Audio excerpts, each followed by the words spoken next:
Hey there, hope you're all having a good day. I got another one of those special bonus videos for you guys. Now the folks over at Hi-Rez Studios have asked me to take a look at their game Smite, Battleground of the Gods. It's already available on PC, PS4, and Xbox One, but just recently it was released for the Nintendo Switch, which is the version I'll be looking at today. As always, one of the things I like doing about these sort of videos is that it gives me the excuse to branch out into other genres I would never have the time to consider otherwise. And if after this video, should you be interested as well, you could buy the Founders Pack to get access to some exclusive content. You can find a link to help get you started in the description below. You get every god available from the start, some exclusive skins for Scylla and Trickster god Loki, and some spending gems to immediately splurge on extra costumes. It should be stated that the vanilla game is free to play, which can help you ease into things, but the Founders Pack gives you those neat bonuses I just mentioned, as well as a nice little shortcut to play as your favorite god from the get-go. But alright, here we are. This is a first for me. A multiplayer online battle arena, or MOBA for short. Which I always thought sounded a little odd, but I suppose it's not as bad as MMO, or RPG. I knew about the genre, but my personal interest never excelled beyond thinking, oh, well that looks pretty neat. That said, I have a few friends that are dedicated to nothing but MOBAs, Smite likely being the one they play the most. And from what I can see in the options menu, this game has a significant following in the esports community. So I think I'm in for an adventure, and I think everyone in the world is playing this. When I booted up the game for the first time, my login queue was literally the last person on Earth with a wait time of 11 days. Holy crap, this must be a really popular game. But on a serious note, I think I just happened to log into the game when it was down for like maintenance or some other crap. So I'm gonna go grab some coffee while I wait on that, reset the console, and then we're finally gonna take a look at Smite, Battleground of the Gods.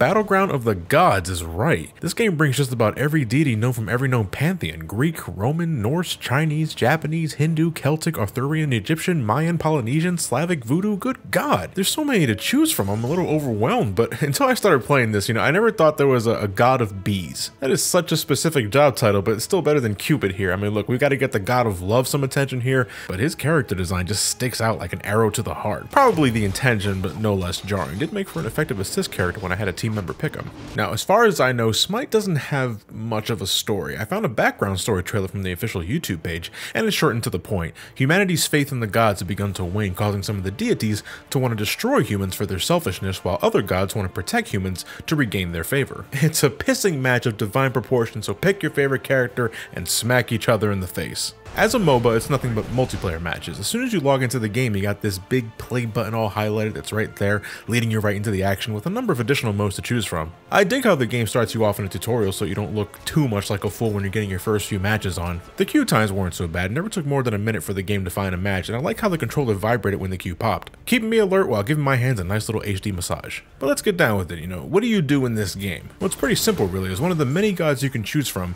you and a team of others battle it out against the opposing team using a combination of basic attacks and special abilities unique to every god. In Arena, the mode you'll likely be playing the most, the goal is to take away all of your opponent's tickets, and you can collect tickets in a couple of ways. You can defeat your opponent head on, you can take out their minions during the charge, which doesn't grant as many tickets, but it's easier to do, or you can lead your minions to the opponent's gateway, granting you a ton of points. Each match lasts around 15 minutes, so it requires some dedication if you want to score some wins, but I felt that time went by pretty quickly when you're in the thick of it. You start off with a rather measly setup, the bare minimum in attack and defense, but soon you can accumulate experience points to level up, and it happens pretty fast too. I noticed that the first thing everyone does before the match begins is that they head after these minions that spawn that can grant temporary buffs to their character, and that alone usually jumps everyone's levels a bit.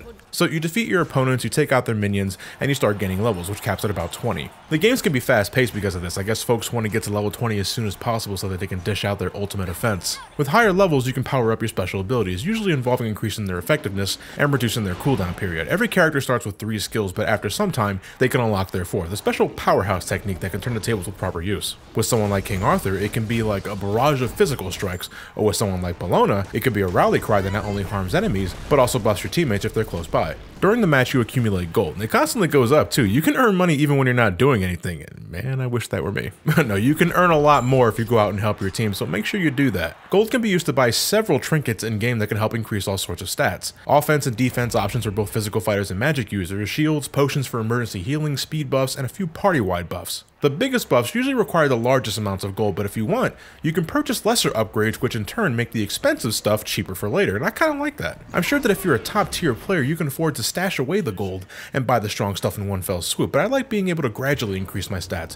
It ensures that even with a tiny amount of gold, I can do something to make my fighter better. Although there are a number of ways to keep your health up, it's still not a good idea to just barge into the front lines because that's a surefire way of getting mauled. You only have so many items to keep yourself alive, so it's good to get into the habit of knowing when to temporarily retreat and head back to base. Doing so will restore your health and mana tremendously fast, and you can get back out there in no time, assuming there's nothing in store you need to buy at the moment. Depending on certain circumstances, your respawn time can be as little as 5 seconds to 30 seconds to damn near a minute long. I think the stronger you are, the larger your respawn time is to help balance things out, so I say again, you should know when to practice caution, otherwise you'll be out of the action for a longer than necessary time. And I'll admit there were times I felt as useful as a third nipple. The first couple of hours were not the kindest to me because I never played this kind of game before. But I also realized, well, I probably just need to find the right character to pick to ease into things, and in Smite, there's about 5 different classes: assassins, guardians, hunters, mages, and warriors. The names kind of speak for themselves, but I gave every class a shot to see how I fared. For assassins, I stuck with Nizan. Right now, I just want to apologize for butchering these names because I'm an uncultured pleb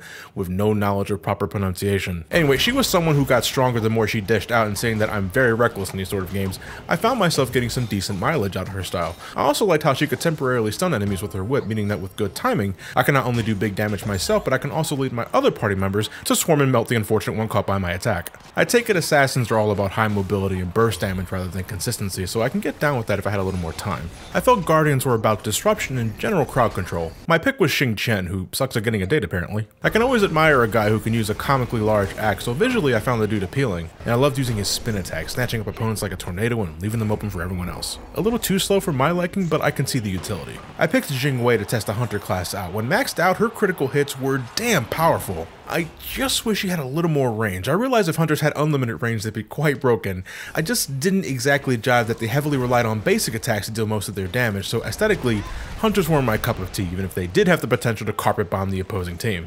Now, I love a good mage. It's just one of my favorite class types in all of video games, and I immediately found a new home with Scylla. She's easy to pick up and straight up kills it with damage with proper aim. She's super frail, but most mages are pretty squishy, so that's nothing new. Easily one of my favorites from what I experienced. I just wish she didn't look like she was going to eat my soul with that satanic stare. But as much as I love mages, sometimes you can't beat an old-fashioned sword and shield combo, and that's where warriors step in. From what I played, these are the jack-of-all-trades sort of deal. They don't excel in anything, but they have no glaring flaws. And they're also simple to pick up as well. I found myself switching between Bellona, Goddess of War, and King Arthur, who's actually a new addition for the game as of late, and I ended up really liking him. All of his special attacks are sort of two-pronged. You have an initial effect, and then a follow-up. None are particularly powerful, but you have more than the standard to keep your opponent guessing. King Arthur ended up being the character I used the most. I got the most consistent results with him. Now, whether that was just dumb luck or not, we'll have to wait and see, but together with some skilled teammates, I was able to score victory on a couple of matches. There's a few other modes to unlock. Alright, there's a lot of other modes to unlock. Conquest, Arena, Assault, Joust, Siege, and Clash.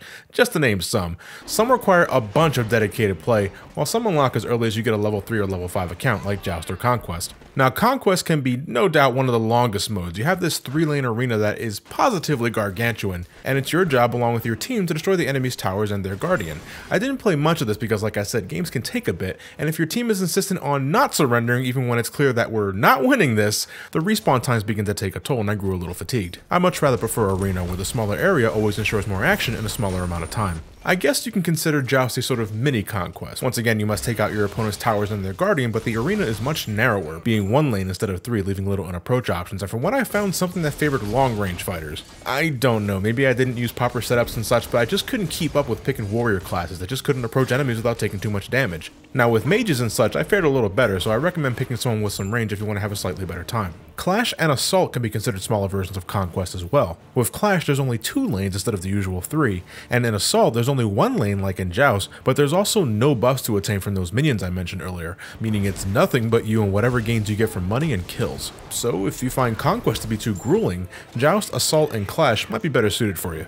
Assault and Clash are locked until level 15, however, so it'll be a bit before you're able to experience them. All in all, out of all the modes I was able to experience, I ended up going back to Arena the most. It's the best one to just jump into. It doesn't ask for much of your time, you don't need that much coordination with your team if you want to achieve victory, and I think it was the preferred mode for testing out your character's abilities. You can also team up with others to go against AI opponents, if you want to work on your teamwork, but you can't beat the human dynamic when it comes to multiplayer matches. The more you play, the more currency you get for additional skins and whatnot, and Smite offers a ton of daily quests that you can complete to earn additional wards in bulk. It usually just involves playing a specific mode a certain amount of times or getting a victory here and there. Whatever keeps you coming back, you should know how these type of things work. I mean, if you got real life money to burn, you can also spend that to purchase gems in bulk to get those skins faster, but that's your decision at the end of the day. I quite enjoyed my time here, bearing that nearly hour-long game of Conquest that we somehow ended up winning anyway. Seriously, I don't know how that happened given that we were losing horribly for a majority of the match. As someone who's never played a MOBA in his life, I thought Smite was easy to understand, doesn't ask for much at all to jump into. This is something I can see myself playing with my Twitch subscribers should they happen to own the game and want to prove their superiority. They know who they are. It's out now on the Nintendo Switch. Again, you can purchase the Founders Pack using the link in the description below if you want to, and if not, it's also available on PC, PS4, and Xbox One. Once again, I want to thank Hi-Rez Studios for letting me try the game out. I know my friends that play Smite are now going to be swarming me with questions like, oh dude, who's your favorite character? Did you try this out? What do you think about this? Should lead to some interesting conversations, but I also want to thank you all for watching. As always, I will see you with the next video. Have yourselves a fantastic night, and take care. That said, I only have a handful of videos up before I head into the next marathon. I'm guessing you can predict what 2 of those games were, but we'll find out soon enough. I'll talk to you guys later.